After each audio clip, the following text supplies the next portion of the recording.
Today, the topic of the day is about transforming imaginaries in ICT, because I think we got the point clear about what are the problems, the question about what should be the question we are targeting, but then you are still left with the question, are there still some examples so far of ways forward? And also the question, how do we actually transform the narratives and the imaginaries behind ICT and towards something which is truly different and not just like going business as usual and trying to put a bit of like green in all titles we are kind of asking questions with. And so for this, we started yesterday and the other days, but today we have the huge pleasure to welcome Sacha, which we already see quickly on Tuesday, Sacha Hodencq, which is talking from Berlin today. And he will today talk about alternative approaches in research for sustainable futures and imaginaries, openness, commons, and low text, which quite links well with the presentation yesterday. So Sacha is a PhD in open and collaborative energy modeling. He also volunteers in the low-tech lab of Grenoble. After a postdoctoral mission on the question of low-tech and ICT, he's currently a guest researcher at TU Berlin on the topic of open source hardware. His current research also focuses on energy modeling and critical thinking, which is actually, I think, a key feature in sustainability question. And a very interesting point as well is that Sacha was at your place last year because he was a participant of SICT and now giving a talk and kind of inspiring us as well. So I think it's a quite good example of what you could also try to push, I think, forward, and not just being as an attendee, but also as a truly member trying to kind of push this question forward, which is, I think, very important. So long story short, the floor is yours, and thanks already for being there today, even if it's virtually. We are really listening to you, and thanks, Sacha. Yeah, thank you very much. Thanks for the organization, really, of this great event. Yeah, as you told, I was there last year and it was great, and I remember how you feel this morning, so we'll try to be lively even in front of a screen. But yeah, I'm really glad to be here, and I have a bit of pressure because I assisted to the two first keynotes on Monday and this was great, so I'll try to be not far from being as good, hopefully. Yeah, to add some words about where I talk from. So I have a background in engineering, and yeah, right now I'm a researcher in TU Berlin and also volunteer at low-tech lab Grenoble, as this was just told. And yeah, today the idea I wanted to have with you is to share with you my journey as a young researcher into different topics. And so this way I can present to you these different topics, which are first the open science, then the low tech, and finally the commons. I believe these are interesting subjects. I know I don't know everything about this, but then we can discuss these. And the idea is that I'll guide you through this subject following another route, because it makes more sense for me. So yeah, this morning we'll start with low tech. Get ready. In terms of organization, we'll have like 15 minutes on low tech and then another part on open science and commons. This way we'll have some time to breathe and to ask questions on low tech and stuff like that. So yeah, let's start with low tech. First with the definition. What does it mean, especially for English speakers? It's a bit weird using this word, because if we look at the Cambridge Dictionary, it means not using the most recent equipment or methods. Well, this is not what we're interested in today. Actually, the low-tech movement comes inherits, I would say, from a movement from the 70s, such as appropriate, convivial, autonomous, liberatory or democratic technology from various of thinkers from this period of all peak and all issues.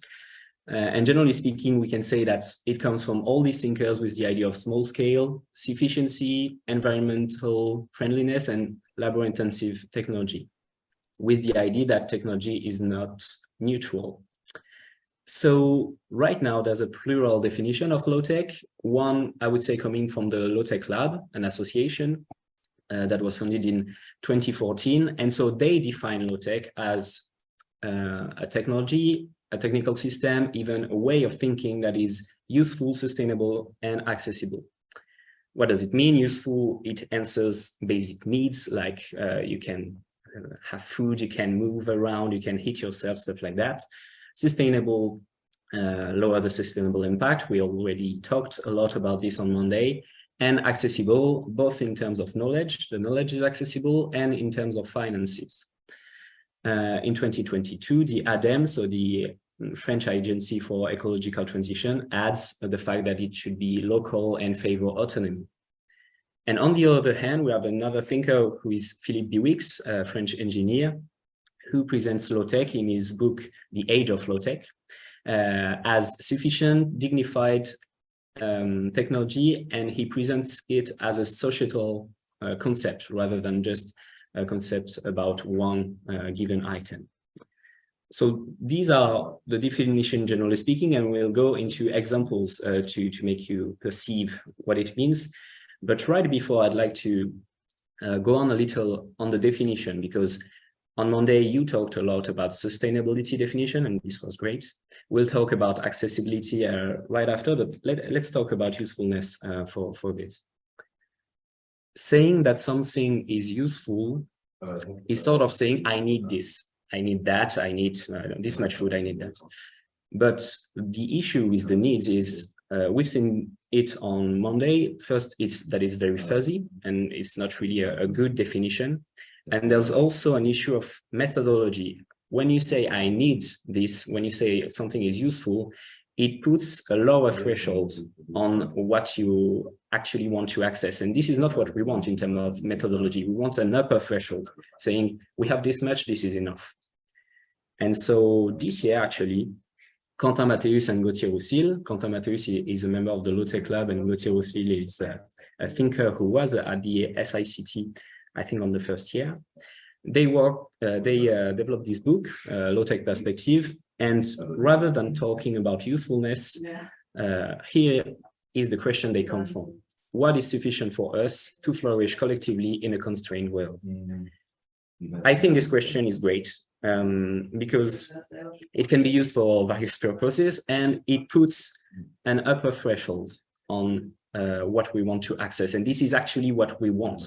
What is sufficient? It puts the upper threshold, plus it adds the idea of collective choices and of the constrained world linked to sustainability. And so asking this question is a matter of collective debate, I would say. And the way they try to sum it up in their book, Quentin and Gauthier, is low-tech in the end is about democratizing technological choices. And I think this is a very good vision, personally.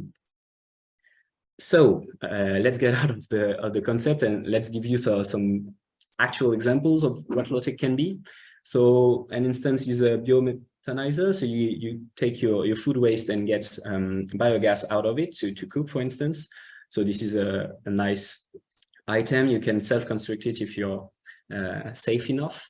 Another really good and inspiring example, in my opinion, is the solar oven and the bakery added with it. So it's a oven from the solar radiation, not electric, really only thermal. But the low-tech example here is not the item itself. It's not just the solar oven, it's the bakery. Because it's a service of bakery, and the low-tech aspect is really the whole service. And another example, obviously, is the dry toilets, but the dry toilets collection. Once again, the low-tech thing here is the service around the dry toilets in order to make it accessible, useful, and actually used in the end. So these two last examples are from the Low-Tech Lab investigations that Quentin Mathéus carried out in the past few years. And in my opinion, this is very inspiring because it gives actual examples in the context of what low-tech can be and low-tech society could be. There are plenty of other examples of low-tech, especially of low-tech item on the wiki of the Low-Tech Lab. So if you're interested, in building your own solar oven or anything, just go there. There are nice tutorials to look at. To share with you my personal experience of low-tech, of this concept. So it was a few years ago, and I was in a bad place because I just attended a conference about environmental collapse, so I was not feeling great. And yeah, I assisted this conference from Corentin de Châtel-Perron, who is the founder of the Low-Tech Lab, the national one, in 2014. And he presented this concept of low-tech, and it really struck me as it's really of interest to me because in the worst case scenario, or maybe the best case scenario, the technical solutionists are right, and everything is going to be okay with digital solutions, smart cities and stuff. And so that would be great because we don't have anything to do. Everything's going to be fine. Okay. In another scenario, this is not going all smoothly, and working about low-tech can be really useful and interesting. And anyway, it doesn't do any harm because it's in the very values of low-tech to be accessible and sustainable. So we don't have any backlash or things like that in theory when doing low-tech. Plus, this is part of the social technical alternative. This is part of the social technical future. So as a researcher, I'm feeling, okay, my job is to explore this future. And so I can explore it as part of my job, I guess. Another thing I personally like with low-tech is that these are effective solutions. That is to say, not solutions that will work anywhere in any context, but that are really context specific, dependent on the use.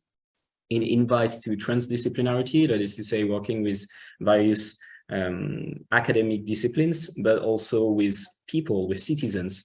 And that really makes sense for me to democratize the technical systems.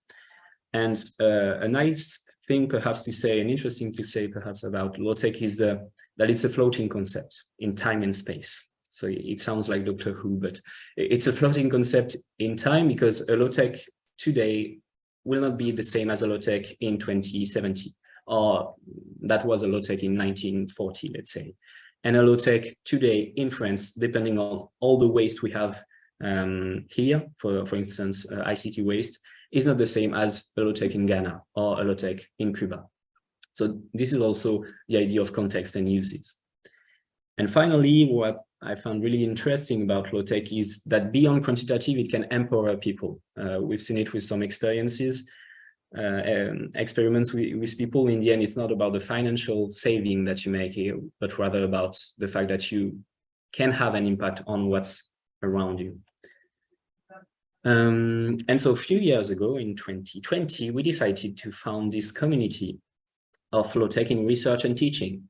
And today we're more than 150 people. It's an online forum. We have also actual events where we discuss these subjects, mainly to feel a bit less lonely, as we discussed on Wednesday on this subject. But yeah, this is having a momentum right now, and it's quite interesting. So what can it mean? Low-tech in research, it can be a low-tech research. So the low-tech process itself can be, the research process itself can be low-tech, sorry. Or it can be a research on low-tech item, on low-tech services, as we've seen with the low-tech lab investigations. And there are today first instances of such research in urban planning, ergonomics, sociology, metallurgy, other different fields, and also in institutions. Now, the funding agency are not talking about low-tech.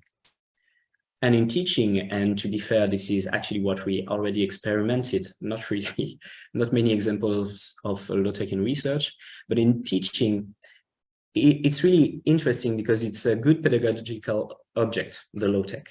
It answers the student requests regarding sustainability, accessibility. It enables to talk about ethics, about history of technology. It enables to see the use and the context that we sometimes forgot when we are only doing modeling, for instance. So it really completes the cycle from theory to practice. And it's compatible with school environment as it is very cheap.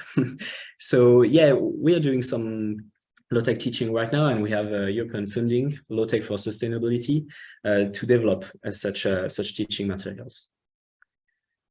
So this is low tech in research and teaching. And to finish on the matter of low tech, I'll talk a bit of low tech and ICT. So how to look at digital technology through the lens of low tech, basically. As Stefan Krosa would say, and will say perhaps, we can't talk about low tech ICT if we're perfectly honest. My feeling is that there are social and ecological impacts that you can't just get rid of. First, it's really unsustainable in terms of materials and waste. And yeah, I like this analogy from José Alwar. He considers ICT as a zombie technology. That is to say that it's frenetically invading the world to the detriment of humans and the biosphere. And it's very hard to kill. It's very hard to recycle or reuse the ICT. And yeah, no low-tech ICT because it's difficult to talk about the accessibility of knowledge and manufacturing process for ICT. And is it really part of what we need to flourish, to take the words of Quentin and Gauthier? And another thing that Stefan added actually is the holistic nature of ICT. Last year, it was Alexandre Monin that quoted this sentence, and it really struck me. So I'd like to share it with you once again. This quote is, are we going to look back 50 years from now and see how we designed our world around digital with the same regret that people look back at how we design cities around cars? So we just need to acknowledge that ICT is everywhere right now and that people are attached to it, are working with it. And so we can't just say, let's get rid of it. There's a need for democratic choices about what we are getting rid of and what we are keeping. And so to finish with some examples of what could be a low-tech approach with ICT. And to do so, I'm going to be very caricatural. So yeah, maybe a bit provocative. Let's imagine ICT is a magic wand, okay? So three approaches to low-tech and ICT are related to the three visions we can have about this magic wand. The first vision is making and using the magic wand is harming a lot of people and a lot of sentient beings. The magic wand can only throw flames. So let's get rid of it. The first approach is to say, let's get rid of ICT. Let's dismantle the whole ICT system. This is the first approach.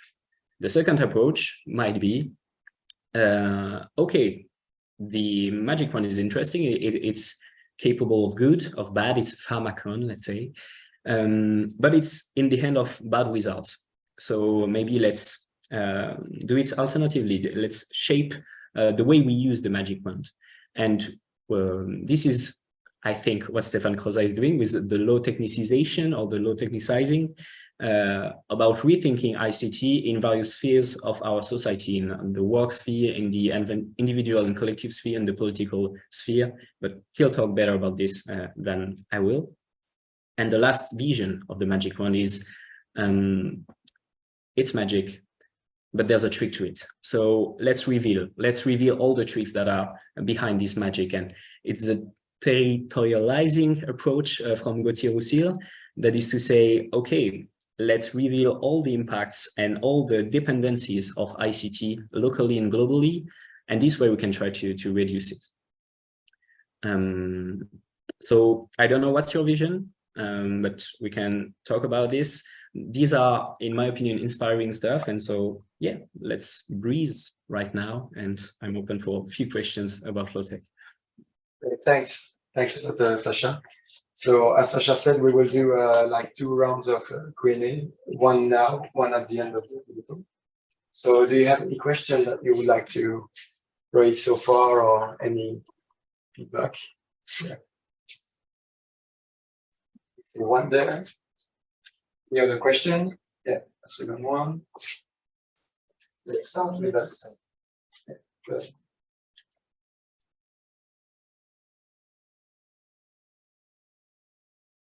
Hi, Sacha, it's Lou. Thank you for your talk, first part. I was wondering, so you were talking about European projects you had, and I was wondering how practitioners and researchers do collaborate in this projects. Does it work? Does it work well? What are the difficulties they face to understand each other? To be sure of what you mean by practitioners, you mean the people that are actually teaching, or the people like industry and companies? Yeah, I was more thinking about people who are designing low tech stuff? Okay. Yeah, so the European project LT for Sustain, Low Tech for Sustain, we're right in the middle of it. So it's a 3 years. It's a 3 years project, and we're 1 year and a half now. We gathered sort of, we try to gather reviewers of what we are trying to do. That is to say, people that will have a look on the teaching materials we are offering, because in the end, all these teaching materials will be made available in open access, to be sure that what we're developing is consistent. And it's a bit tough because the low-tech movement comes from the association world, from the NGOs world. And so in terms of teaching, existing teaching materials, we don't have a lot. So we're trying to assemble things and to, show it, display it to the actual low-tech practitioners. Some issues I can mention, perhaps two, just that comes to my mind. The first one is the political positioning of low-tech, because, well, technology is critical, but in particular, low-tech is very political, as we can see in the values and in the idea of democratizing technological choice. And it may be sometimes tough to present it as a neutral teacher, let's say. So this is the first issue, and how to position as a teacher when you're teaching low-tech. The second issue is about entrepreneurship, because this is part of what we said we will develop, and this is part of what we want to develop for people so the low-tech practitioners to be able to pay their rent at the end of the month. But first, these are difficult business models, let's say. The openness and accessibility models are not easy to find. And then, even generally speaking, it's not really aligned with a merchant capitalistic vision. So it's really tough to just try to have a consistent business model when you're doing low-tech, and so to teach it is even tougher, in my opinion. I hope it answers the question. Thank you, Sacha, for the talk. My question is about the way the low-tech community sees the life cycle assessment. I mean, in some cases, it might not be obvious that a low-tech solution has a lower impact than an industrial, standard solution. So I'm guessing how does the community see that? It's a really interesting question. Yes, maybe several answers.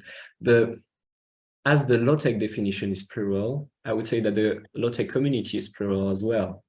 So there are movements of makers doing, I don't know, wind turbines in their workshop and assembling stuff. There are people teaching, there are people doing research, there are people trying to be entrepreneurs about low-tech. So it's very plural, and everyone has its own vision of what low-tech is. And the definition I gave you this morning is probably different from other definitions. And so then the way the low-tech movement sees LCA also depends on who you're talking to. I would say that generally speaking, people acknowledge the interest of LCA and see the interest.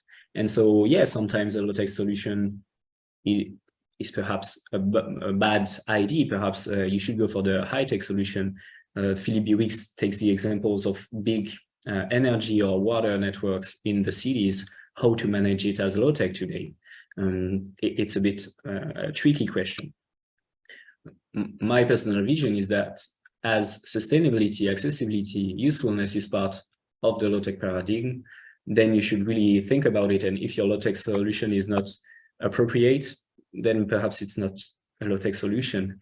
And so perhaps sometimes let's say the solution space is empty. There's no appropriate answers to this. But I guess I don't want to talk for someone else. But I guess some people don't really care about LCA because they once again, they do no harm, and the time they spent doing this wind turbine is actually okay. And it's also a way of considering that technical systems can also be for fun, and for assembling them can be fun, and not always seeing things in terms of figures, even if LCA is important. But to be a bit more clear, I would say that you can get everything out of figures with low tech and with societal change. And I'll finish with this example. I was talking about the empowerment of people. And so we try to tackle energy poverty with low tech on particular student projects. And what we see there is that, okay, at the end of the day, the financial saving is not great, but the people are really happy that they can actually have an impact on their energy consumption, and they know how to repair it. They know how to save things. They can talk about this with other people. So low tech can answer sustainability questions, but we can't really reduce it to this single aspect. I'm a bit confused, but I hope it answers the question. I guess when you are saying sustainable, sustainable question, you are mentioning environmental, like the environmental part of sorry, the environmental part alone. Yeah. I don't know if it answers the question or yeah, it does.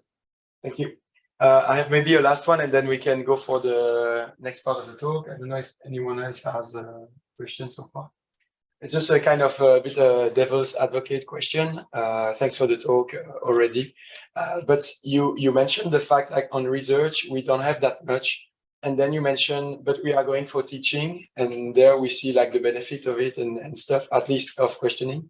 So I'm asking myself a bit a question, because it's a similar question with environmental sustainability and stuff, which could be, how could you go for teaching if we cannot go for research first? Like, how can you teach people if you cannot do research on it? So I know it's a bit devil's advocate question, and the idea is not to be picky in knowing, but that's really a question I'm asking myself. So what are your thoughts on this? Yeah, once again, very interesting question. So it's a question also of history of how we developed low tech in research and teaching. And at the very beginning, it was way easier to develop student project around low tech because it's sort of a liberty, a freedom space we have in institutions. And so we started with this, and then having the students answers, we thought, okay, this looks very interesting, and so we can develop it further. For instance, in existing lessons, like instead of taking the, I don't know, gas turbine example, you can take the solar oven example, stuff like that. So this is really accessible, and it really makes sense, as I said, because these are good pedagogical items.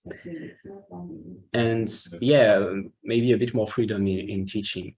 But on the other hand, as we discussed a bit on Wednesday, the research is driven by fundings, and so right now they are starting to have few fundings about low tech, but not much. So not much research about low tech. But there's a whole community that wants to do research, that start to do research on this topic, and so personally, I think it's really nice to have teaching on edge subjects and to share with the students that we don't know for sure, but here is where we are, and here is what we think. And to have feedbacks also from the students, it can be very fruitful. So yeah, that's the way we go at the moment.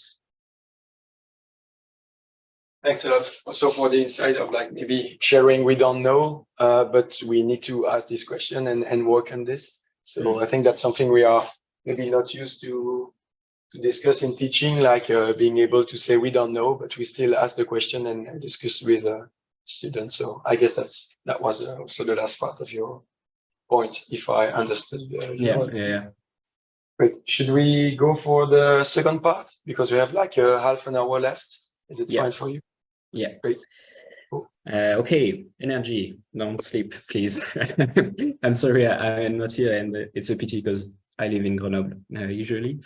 So yeah, I'll take my second cap now. So as I've discussed, I'm from an energy modeling background, and so I've thought about sustainable futures, sustainable energy futures.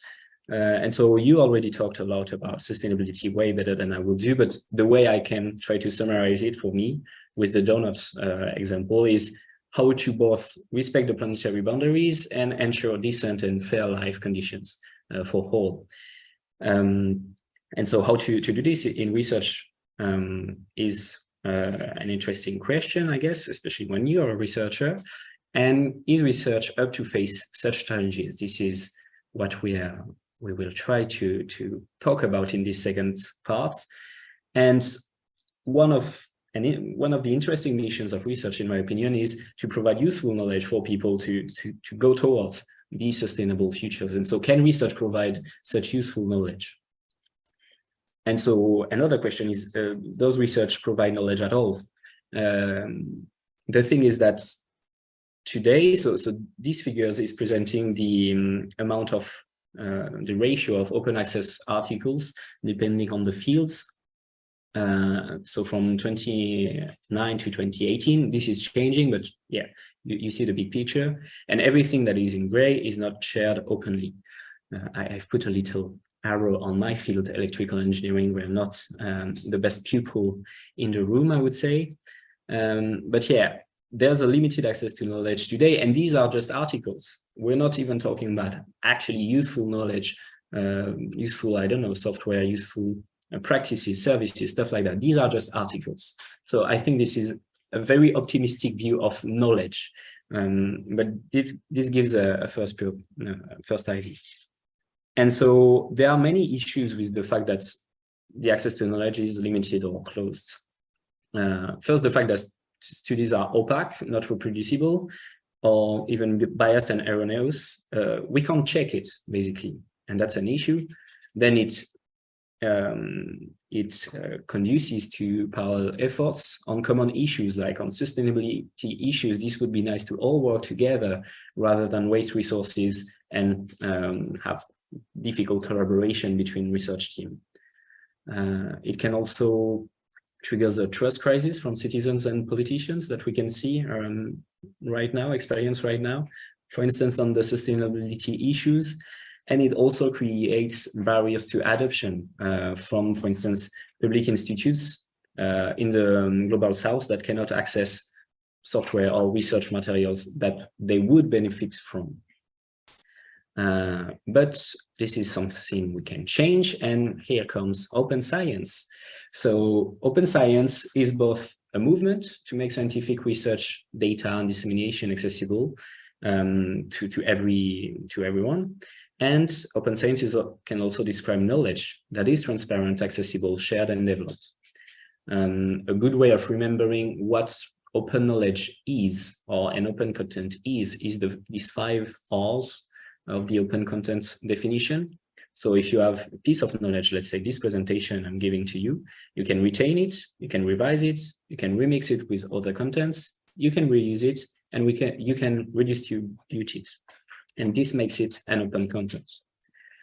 And about open science, a big lesson for me was it's not just about sharing your paper, it's about opening your whole research process. So from open data, open source materials, open access results, open hardware of items you're using, stuff like that. You open it both in practice, so that the knowledge is accessible, and legally, that is to say you have a proper license that enables people to use what you're doing. And so open science is great, it has plenty of advantages. So to face the issues we've been talking about, it enables to do better science through transparency, reproducibility, and the verification of the errors and bias that we've talked about. It also enables to have a durable access to the knowledge, contrary to, I don't know, if Microsoft decides to shut down his solution, then we don't have access to any of this, even this presentation, for instance. So this is an issue, and open science enables to tackle it. It enables better collaboration and sharing influence during resource building, facing the parallel efforts. It enables reliability with confidence in the knowledge that is developed because it's transparent, and it's better for participation, for transdisciplinarity, as we discussed. And finally, it enables better accessibility. So to do education content, teaching content with an open source solution will be way easier. And plus, to finish on an example from the energy modeling, it enables good adaptation. So for instance, if you have a nice software doing energy modeling in a given space in Germany, in the south of Germany, then you're really happy that it's open source if you want to adapt it in Ghana, for instance, because you'll need to change the assumptions, you need to change some logic of the software. And if it's closed, it's not really adaptable. So yeah, I did a whole PhD on that, open energy modeling, so open science and energy modeling. And so my personal experience of open science in this field is that first, the transparency is quite new compared to the mainstream practices. When you're saying, okay, let's make everything accessible.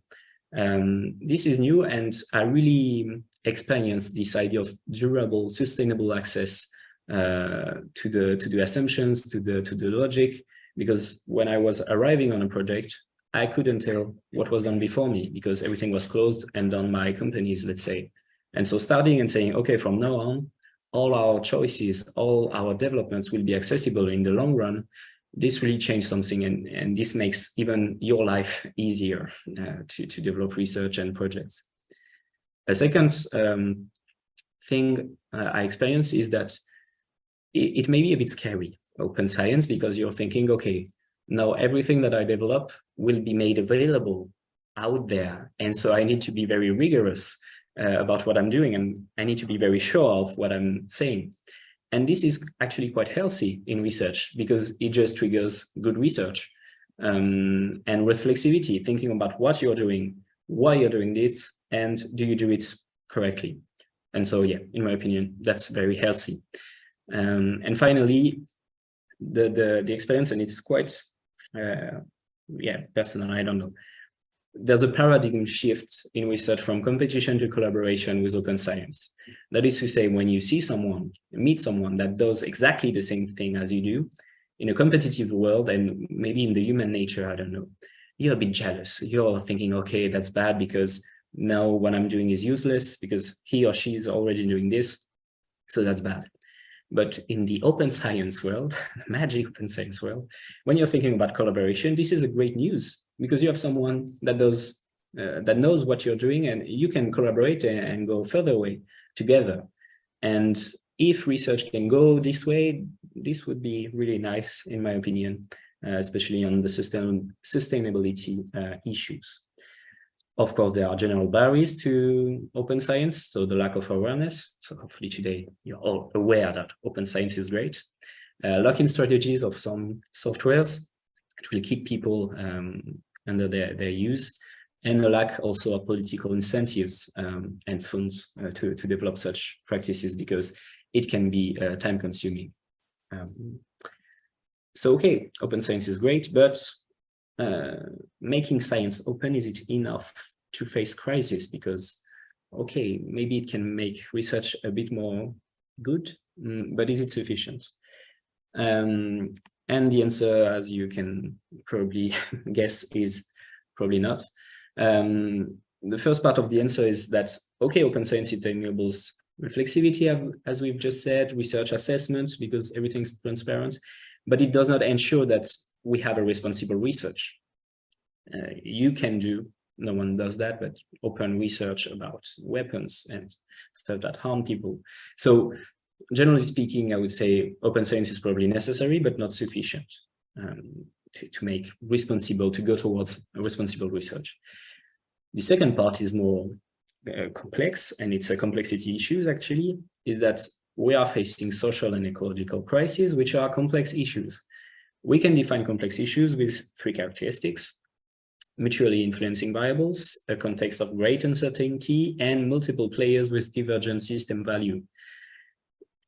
And these two last are really important because in the context of great uncertainty and different people with different values, science appears to be ineffective for decision making. This is what Pilk said in his book, The Honest Broker, because there's a conflict of interest, and so science cannot solve a conflict of interest, especially in situations of high uncertainty. Decision making, facing social and ecological crises, is a political process. And so what we need is probably, responsible research, responsible science, but also governance tools. Let's breathe a bit. Okay, I don't know many governance tools because I'm an electrical engineering doing energy modeling, but I know one that I like, which are the commons, and you see me coming. We'll talk about the commons right now. And as I was very caricatural with my magic wands, now I'm probably being a bit naive, but what I'd like to try with you is doing an exercise. What if the scientific research was a common? So for me, this is really preliminary thinking. I'm trying to share it with people to have feedbacks and see if it makes sense. But yeah, let's try to see research as a common. First, once again, a bit of definition for those of you who don't understand. It's a bit of pity I'm not here, I can't see with you. Okay, raise your hand if you don't know the commons. I won't do that, you're too tiny on my screen, sorry. What is a common? So the concept of commons were really popularized by Elinor Ostrom in the 1990s, when she underlined that collective exploitation of a resource, it can be made efficient, just, and sustainable if you have the proper governance. And so then we can define a common as a community of users, of people, gathering around a resource that can be a material, machine, tools, public space, or immaterial, knowledge, software. So this community gathers around a resource and have a common shared governance, collaborative, and that can be adapted. This is the main definition. And so, let's see how the research could be a common. So if we're thinking about the community in research, there are the research staff, obviously, but also the people in the field that work in the research field, actually, and the people involved in the research. So take an example, not to be all conceptual. If you take the example of agronomy, there are the agronomists, the research staff, the farmers in the field, and all the people that eat things that are involved in such research. So this community is huge, actually. But so we'll need to think about governance of all this community.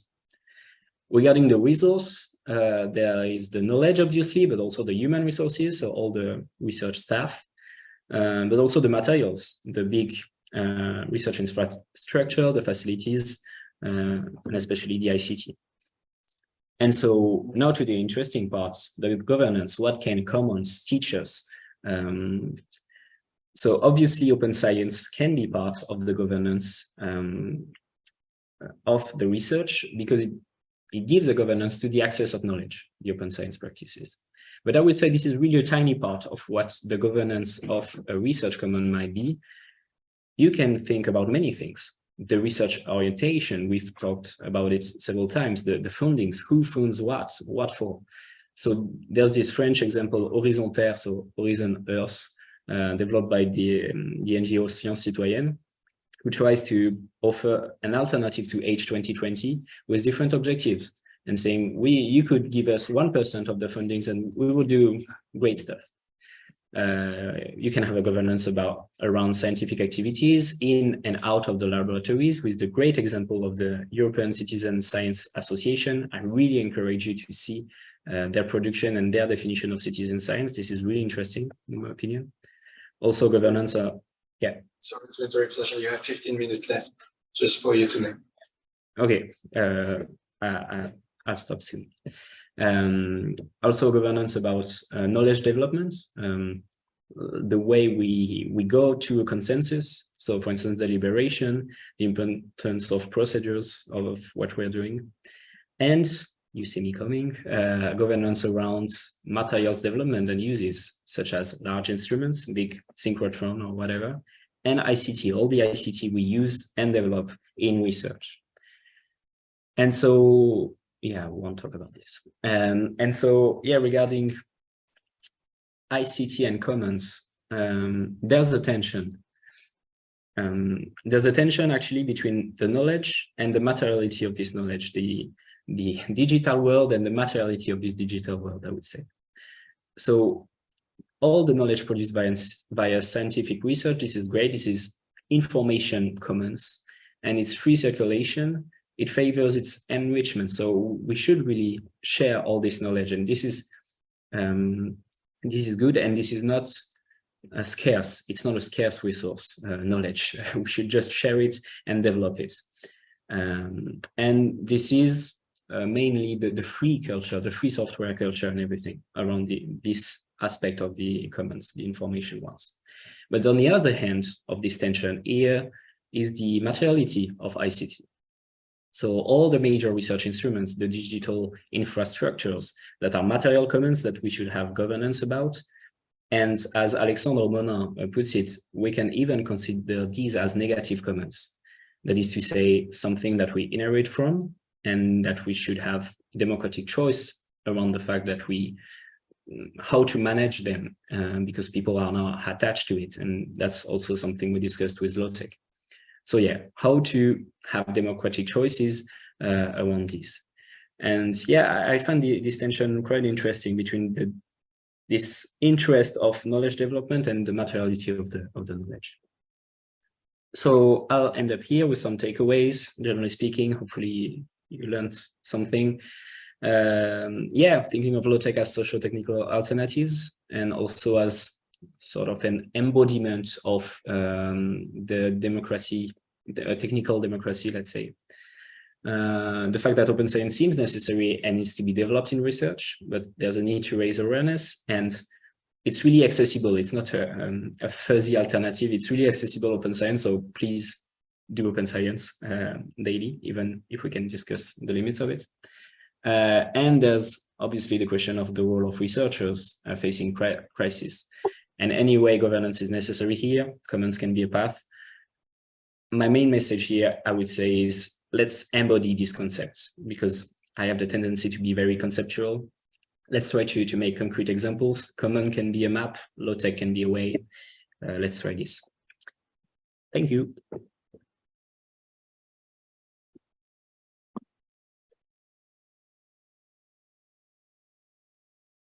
We felt the building shaking, so now we can maybe go to the question. Is there any other question regarding the second part? 1, 2, 3. Yeah, is it fine if I start with the one?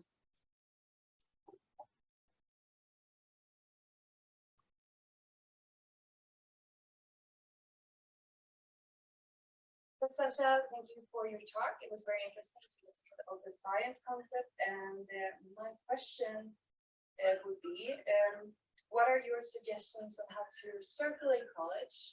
Like for me as an individual researcher, where should I circulate this knowledge, and what are some like tools or what I can use to broaden my audience more or less?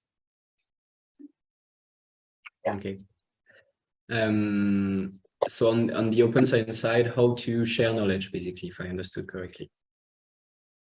Let's say I understood correctly. Yeah, so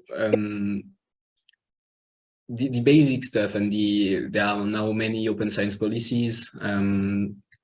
Yeah, make your articles accessible. This is really the accessible thing. Like, make your articles accessible on an open platform. So in France we have HAL to share as an open archive, but you have other open archives, I believe, in any country.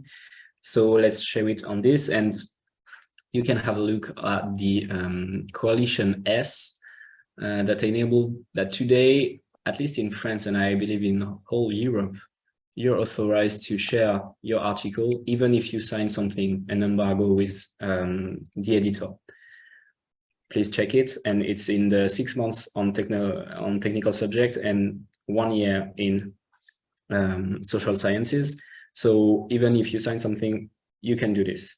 The thing is that you have the responsibility of breaking the what you signed, and this is not very comfortable. But in addition to these sort of general practices of sharing your articles, I would say try to share the whole research process once again. So making your data available with metadata, describing what you did, how you did it, making your software accessible, making so your results understandable, and some tools to do it. In my PhD, I used Jupyter Notebooks. So this is not perfect, but I believe this is something that is very accessible and that can be useful then for teaching. So yeah, I would say open archives, Jupyter Notebooks for the whole process, and finally, perhaps try to work with people, try to do, and I'm not doing this yet really, but I'm trying to go in this direction, try to do participative research or citizen science. This way, as part of the process, you will make your knowledge accessible and useful, and this will make sense, hopefully. So yeah. Just maybe mentioning, because I was not aware of that as well, for the sharing, you also need to check if it's the preprint, like postprint or stuff. Exactly. So that's why my advice would be to go to the Coalition S website, where everything is well described. Another question? Yeah. I wanted to. I think thanks first for your talk. Yeah, I was wondering if you how do you see the Elinor Ostrom rules about comments, and how it can relate with SICT? I'm sorry, the sound was not great. So the link between commons and the Elinor Ostrom rules, do they apply to open science, and what do you think about that? Yeah. So yeah, first of all, as I presented you my journey, the commons was the destination, and I'm not there yet. So this is really, to be clear, this is really a subject I've been thinking about in the past few, not even years, I would say months, for 1 year or so. So I'm really naive once again on this subject.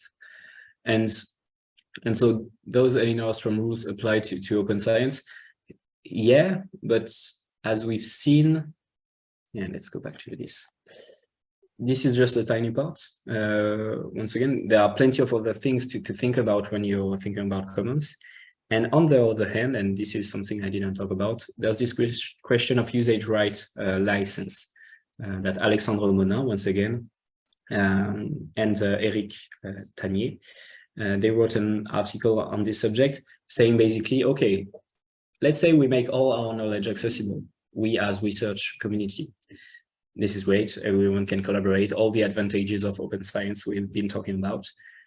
The thing is that some people, we don't really want them to use our knowledge. I don't know, big oil companies, let's say, we would be quite okay if they couldn't use our knowledge and if it wasn't accessible to them.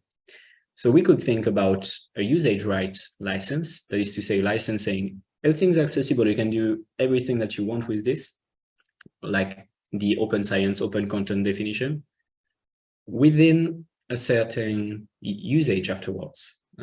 So in the Creative Commons license, there is the non-commercial rule. We could think about a sustainable rule. So you can use this knowledge only if you're not doing shit with it, basically. And I believe such license is closer to the commons because it makes a rule specific with the usage and the community and the resource that we have. So yeah, this would go towards Elinor Ostrom thinking. I will not go through the 8 principles of Elinor Ostrom, but this is something that would go through Elinor Ostrom thinking. It won't be easy, especially in terms of legal thinking of such a license. in terms of how do you check that someone is doing something or not with your knowledge, stuff like that. But I think that's an interesting thing to think about. And I hope this answers partially your question. Yes. Thank you. Maybe a last question here, and then we will be. Hi, Sacha. Thank you so much for the talk. It's very interesting. I have a question specifically on the publishing process, because that's a little bit something that I struggle with it, or I think about in the context of open science, and I would like to see what your thoughts or comments are on this. Specifically, that I feel like that, or I'm wondering if the publishing process that we're following is up for this model of open science, of sharing the entire process, of encouraging discussion, reflection around it, by creating these textual artifacts that are basically set in stone for eternity, without some kind of way to, like, I don't know, change it, amend it, correct mistakes that happen. I think it's just natural that mistakes happen, and yeah. I'm wondering if you have any thoughts or comments on this. I know there's alternative approaches, and we already discussed it a little bit as well, but what do you think about this? Yeah, it's a really interesting question. It really relates to what I'm experiencing right now. So right now I'm in Berlin working on open hardware not in like the ICT hardware, but more any item that is whose design is shared publicly. So solar oven, for instance, but also ICT. And this is, I'm trying to analyze why and how the researchers are sharing their design. And one of the big challenges they have is that documentation is not considered as part of research, because it's only doing tiny improvements. And so it's not a great thing. It's not something you will be rewarded for. And to give some elements around your question, these researchers are saying, okay, but when I'm doing an article, this is a snapshot in time. And maybe 2 months from now, I would be thinking, I was not so right about this. And I don't want to write a whole article saying, okay, on this point, it's slightly different in the end. This is something you can do on Gits and on open documentation and stuff like that. And that would have some sort of peer reviewing process, a continuously peer reviewing process. And this is way closer to what you're saying, to something, an evolving knowledge, to the snapshots in time that are articles. So I would say, yeah, there are probably way better way of sharing our knowledge, especially with people, and not articles which are snapshots. The thing is that as researchers, we're not rewarded at all to do this. And so, yeah, we need to find some way of still trying to provide this evolving knowledge, maybe in your free time, but that's not perfect. Yeah, okay, thank you so much. Yeah, sorry, I was writing down because I found the conclusion interesting. Great. I think we have to close the discussion here, because we then need to go to the panel. There was one pending question, but maybe you can ask it on the format more in the panel afterwards. Thanks a lot, Sacha. If we can give you a massive round of applause. Yeah. Thanks very much for having me. Do not hesitate to contact me, to reach me if you have any questions. My mail is in the presentation.